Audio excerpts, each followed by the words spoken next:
The First Book of Kings. 1 Kings, chapter 1.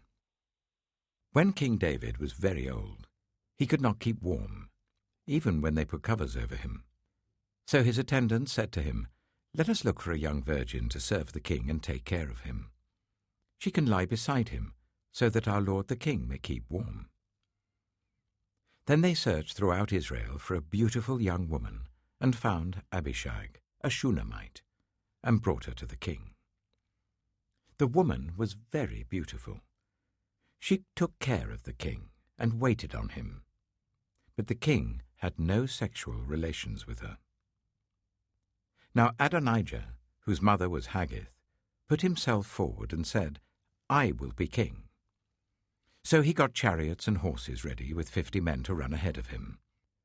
His father had never rebuked him by asking, "Why do you behave as you do?" He was also very handsome, and was born next after Absalom.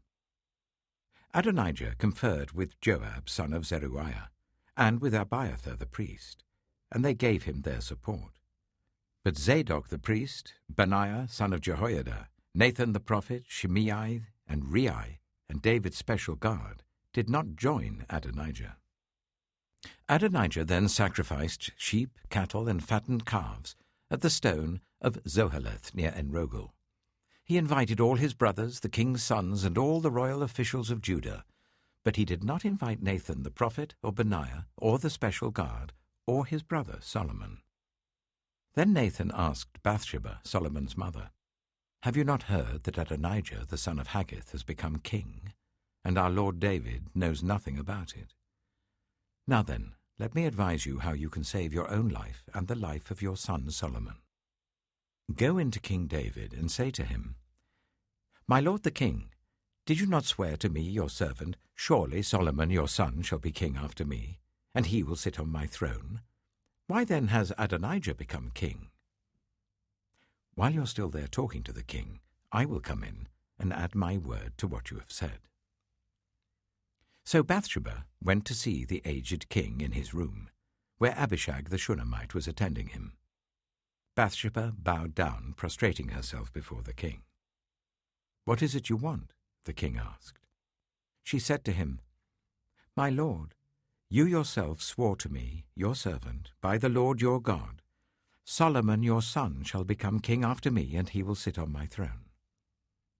But now Adonijah has become king, and you, my lord the king, do not know about it. He has sacrificed great numbers of cattle, fattened calves, and sheep, and has invited all the king's sons, Abiathar the priest, and Joab the commander of the army, but he has not invited Solomon your servant.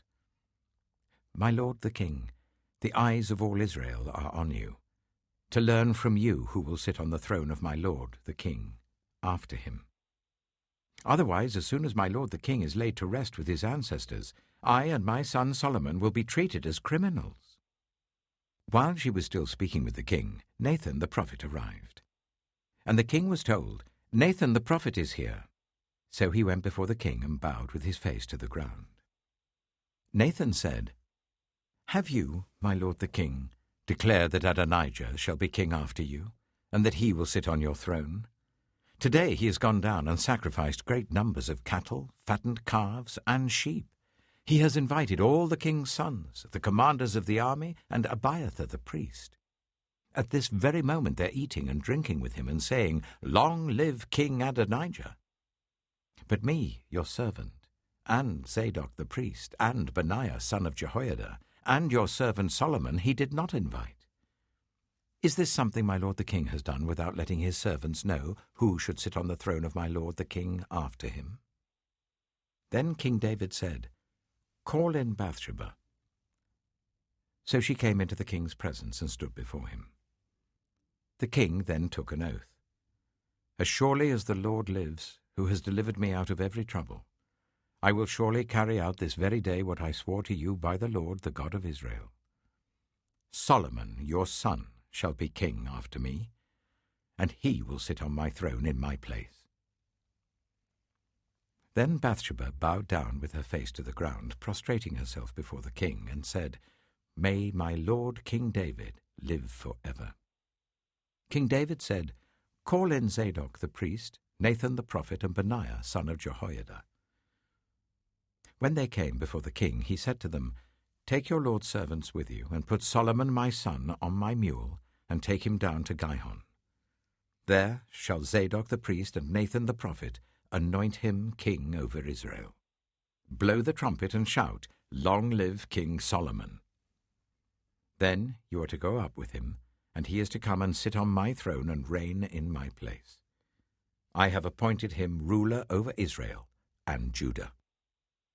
Benaiah, son of Jehoiada, answered the king, "Amen. May the Lord, the God of my lord the king, so declare it. As the Lord was with my lord the king, so may he be with Solomon to make his throne even greater than the throne of my lord King David." So Zadok the priest, Nathan the prophet, Benaiah son of Jehoiada, the Kerethites and the Pelethites went down and put Solomon on King David's mule, and they escorted him to Gihon. Zadok the priest took the horn of oil from the sacred tent and anointed Solomon. Then they sounded the trumpet, and all the people shouted, "Long live King Solomon!" And all the people went up after him, playing pipes and rejoicing greatly, so that the ground shook with the sound. Adonijah and all the guests who were with him heard it as they were finishing their feast. On hearing the sound of the trumpet, Joab asked, "What's the meaning of all the noise in the city?" Even as he was speaking, Jonathan, son of Abiathar the priest, arrived. Adonijah said, "Come in. A worthy man like you must be bringing good news." "Not at all," Jonathan answered. "Our lord King David has made Solomon king. The king has sent with him Zadok the priest, Nathan the prophet, Benaiah son of Jehoiada, the Kerethites and the Pelethites, and they have put him on the king's mule. And Zadok the priest and Nathan the prophet have anointed him king at Gihon. From there they have gone up cheering, and the city resounds with it. That's the noise you hear. Moreover, Solomon has taken his seat on the royal throne.